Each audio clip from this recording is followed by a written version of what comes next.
وہ آ گیا، شہباز شریف آ گیا، اور آپ کے سامنے جو ملک کے اب حالات ہیں آپ ساری قوم کے سامنے ہیں۔ میرا پوائنٹ یہ ہے آج کہ میں ابھی آخری جو ابھی اناؤنسمنٹ جو کرنے لگا ہوں، اس سے پہلے میں صرف یہ پوچھنا چاہتا ہوں، کون ہے ذمہ دار اس کا؟ کیا کوئی اس کا جواب دے گا کہ اچھی بلی گورنمنٹ چلتے ہوئے اس کو گرا کے ان چوروں کو اوپر لے آئیں؟ اور میرا اگلا سوال یہ ہے کہ اس کے بعد جو ہمارے اوپر سختیاں کی گئی، جو سوشل میڈیا پہ جو میڈیا جو ہماری حمایت کرتا تھا، کیسز کی میرے اوپر بارش ہو گئی، مجھے دہشت گردی کا کیس کروا دیا۔ 25 مئی کو پولیس نے جس طرح ہمارے اوپر ظلم کیا، اور جب ہم پولیس والوں سے پوچھتے تھے وہ کہتے تھے جی ہمیں پیچھے سے آرڈر ہے۔ جس طرح کا ہمارے اوپر ظلم کیا گیا، میں سوال یہ پوچھتا ہوں کہ کیا ہم بھیڑ بکریاں ہیں؟ ہم کیڑے مکوڑے ہیں کہ آپ جب فیصلہ کریں پہلے آپ، اور میں نے آپ کے کانوں سے، جنرل باجوہ کے کانوں سے سنا کہ یہ کرپٹ ہے، اب آپ نے فیصلہ کیا کہ یہ ٹھیک ہو گئے ہیں، اور آپ نے فیصلہ کیا کہ جناب یہ آپ ملک کو ٹھیک کریں گے، تو کیا ہم وہ کیڑے مکوڑے ہیں کہ جدھر آپ بھیڑ بکریوں کو دھکیلیں گے ہم ادھر چلے جائیں گے؟ یعنی ہم انسان ہیں یا ہم جانور ہیں کہ جو آپ کا فیصلہ ہو بند کمروں کے اندر ہم اسی کے اوپر چل پڑے؟ اور آپ کو جب نظر بھی آ رہا تھا کہ پاکستانی قوم ان کو ریجیکٹ کر رہی ہے، ہمیں تو ہمارے ساتھ میرا تو فائدہ کروا دیا، مجھے تو اللہ نے کبھی اتنی عزت دی نہیں جو اس کے بعد ملی ہے، لیکن ملک کو کدھر پہنچا دیا آج۔ اور میں کیا یہ پوچھنا چاہتا ہوں کہ پاکستان کا مستقبل ہے کہ پہلے یہ لوٹیں گے، اب ان کے بچے تیار ہو گئے لوٹنے کے لیے، کیا اب ہم ان کو لے کے آئیں گے؟ اور اگر ہم ان کے خلاف جائیں گے اور ہم ان کو ریزسٹ کریں گے تو ہمیں پھیٹا لگایا جائے گا، ہمارے پر کیسز کیے جائیں گے، ہمیں ڈرایا جائے گا۔ مجھے ابھی بھی کہہ رہے ہیں کہ جی آپ اگر یہ آپ نے گورنمنٹ چھوڑ دی تو آپ کے اوپر بڑا ظلم ہوگا، آپ کی پروٹیکشن چلی جائے گی۔ جب میں جا رہا تھا، میں آج اپنی قوم کو بتانا چاہتا ہوں کہ جب میں جا رہا تھا مارچ کے اوپر، سب کو، میرے ارد گرد بھی لوگوں کو پتا ہے، میں نے سب کو کہا تھا کہ اس میں واردات ہوگی، میرے خلاف میری جان کو خطرہ ہے۔ میں نے ٹی وی کے اوپر جا کے اس سے پہلے بتایا تھا کہ یہ دینی انتہا پسند کے نام پہ مجھے قتل کریں گے۔ ہر روز جب میں مارچ پہ جاتا تھا اور میں بشرا بیگم کو خدا حافظ کہتا تھا، میں تو ان کو سلام کرتا ہوں کہ ان کو پتا ہوتے ہوئے کہ میری جان خطرے میں تھی، اس کے باوجود وہ مجھے کہتی تھی کہ نہیں جاؤ، یہ جہاد ہے، یہ اللہ کے لیے آپ کام کر رہے ہیں۔ کوئی اپنی زندگی خطرے میں نہیں ڈالتا پیسے کے لیے یا اقتدار کے لیے، کوئی زندگی خطرے میں نہیں ڈالتا۔ جہاد کے لیے جب آپ اللہ کے لیے کام کر رہے ہیں تب آپ پتا ہوتے ہوئے کہ اب زندگی خطرے میں، اس کے باوجود جاتا تھا میں۔ اور میں جیسے ٹھیک ہوں گا انشاءاللہ، جیسے میں چلنے کے قابل ہوں گا میں پھر نکلوں گا باہر، کیونکہ یہ اللہ کا کام ہے۔ اپنی قوم کو حقیقی طور پہ آزاد کرنا یہ اللہ کا حکم ہے ہمیں۔ ظلم اور ناانصافی کے ساتھ سامنے کھڑا ہونا یہ اوپر والے کا حکم ہے، اس کو وہ جہاد کہتا ہے۔ امر بالمعروف پہ چلنا، کہ جب آپ دیکھ رہے ہیں یہ سارے چوروں کا ٹولہ اوپر بیٹھ گیا ہے اور آپ چپ کر کے بیٹھے رہیں بھیڑ بکریوں کی طرح، یہ آپ قرآن کا جو اللہ کا حکم ہے اس کے خلاف جا رہے ہیں۔ تو میرے لیے تو یہ جہاد ہے، تو میں نے تو یہ رکنا نہیں ہے۔ اور میں اپنی ساری قوم کو آج کہہ رہا ہوں، میں نوجوانوں آپ کو کہہ رہا ہوں، یہ کبھی نہ سوچے جو یہ 7.5 لاکھ ہمارے لوگ ملک چھوڑ کے گئے ہیں۔ مجھے افسوس ہے کہ دیکھیں آسان راستہ ہے، میرے لیے کیا آسان زندگی تھی، میں کرکٹ کے بعد کچھ بھی نہ کرتا، تھوڑی سی کرکٹ کے اوپر بات چیت کرتا ہوں، اللہ نے مقام اتنا دیا ہوا ہے میں کروڑ روپیہ کما سکتا ہوں، مجھے تو کچھ کرنے کی ضرورت نہیں تھی۔ لیکن اللہ نے ہمیں کسی مقصد کے لیے پیدا کیا ہے۔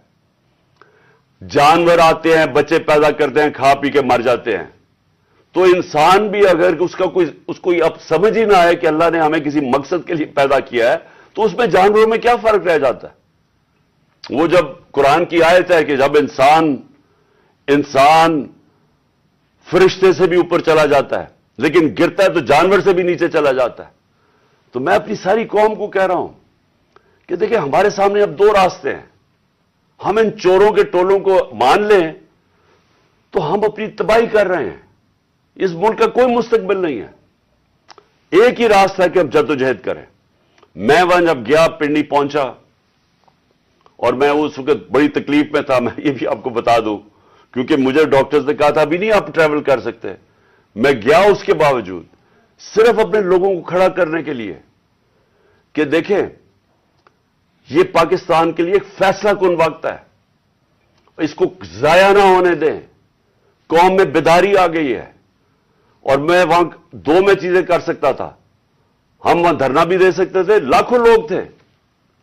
ہم وہاں اسلام آباد کے اوپر بھی جا سکتے تھے, اتنے لوگ تھے. ہم اسلام آباد میں خون خرابہ ہونا تھا وہاں, اور کئی دفعہ لوگ چاہتے ہیں کہ خون خرابہ ہو, لاشیں گریں تاکہ وہ جناب وہ ان کی تحریک اور اٹھ جائے. میں یہ نہیں چاہتا تھا. میں نے ساری سٹرگل آئین اور قانون کے بیچ میں ہے, میں کبھی اس سے باہر نہیں نکلا. اور میں نے اس لیے فیصلہ کیا کہ بجائے ہم وہاں جائیں اور توڑ پھوڑ ہو اور تباہی ہو, میں نے فیصلہ یہ کیا کہ ہم جو 2 اسمبلی اب قربان کرتے ہیں اپنی 2 اسمبلیوں کو, ہم قربان کرتے ہیں اپنے ملک کے لیے, اور اس لیے کرتے ہیں کہ ان کو جب 66% پاکستان میں الیکشن ہوگا, جب ہم ان 2 اسمبلیوں سے نکلیں گے, جو میں بھی بتانے لگا ہوں کب نکلیں گے, 66% پاکستان میں الیکشن ہوگا. تو عقل تو یہ کہتی ہے کہ آپ جنرل الیکشن کروا دیں, لیکن میں پھر سے کہتا ہوں یہ خوف زدہ ہیں, الیکشن ہارنے سے ڈرے ہوئے ہیں. ان کا کوئی پاکستان کا مقصد نہیں کہ پاکستان اوپر جا رہا ہے یا نیچے جا رہا ہے. ان کا مقصد ایک ہے, کیسے اپنا چوری کا پیسہ بچانا ہے انہوں نے, اور اس لیے یہ الیکشن نہیں کروائیں گے. اور اسی لیے ہم نے فیصلہ کیا کہ ہم الیکشن کروائیں گے. اور میں نے اپنے سارے وکیلوں سے پوچھ لیا ہے, یہ کوشش بھی کریں گے الیکشن کمیشن کے ذریعے کہ یہ کسی طرح ڈیلے ہو جائے. آئین بالکل اجازت نہیں دیتا 90 دن کے آگے. ہم نے فیصلہ کیا ہے, اور میں بڑا شکر گزار ہوں اپنے دونوں چیف منسٹرز کا کہ انہوں نے بالکل میرے ساتھ چلے ہیں, میرا ساتھ دیا ہے. ہم نے فیصلہ یہ کیا ہے کہ ہم اگلے جمعے کو, آج ہے ہفتہ, اگلے جمعے کو ہم دونوں پختونخوا کی اسمبلی ڈیزالو کر دیں گے اور پنجاب کی اسمبلی ڈیزالو کر دیں گے, اور اس کے بعد ہم الیکشن کی تیاری کریں گے.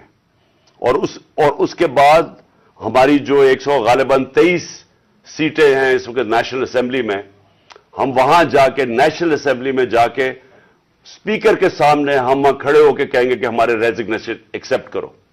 یہ ڈرامے نہ کرو کہ چن چن کے 8 جو انہوں نے پہلے ہمارے ساتھ کیا تھا, انہوں نے بجائے ہمارے باقی ریزگنیشن ایکسپٹ کرنے کے, انہوں نے 8 سیٹیں چنی. یہ جو بڑا کرپٹ یعنی مورلی کرپٹ الیکشن کمیشن ہے, اس نے نواز شریف کے ساتھ بیٹھ کے 8 سیٹیں چنی جو ہماری سب سے کمزور سیٹیں تھیں, جن میں بڑی کم مارجن سے ہم جیتے تھے, اور جدھر پی ڈی ایم کا ووٹ دگنا تھا ہمارے سے اس الیکشن کے اندر.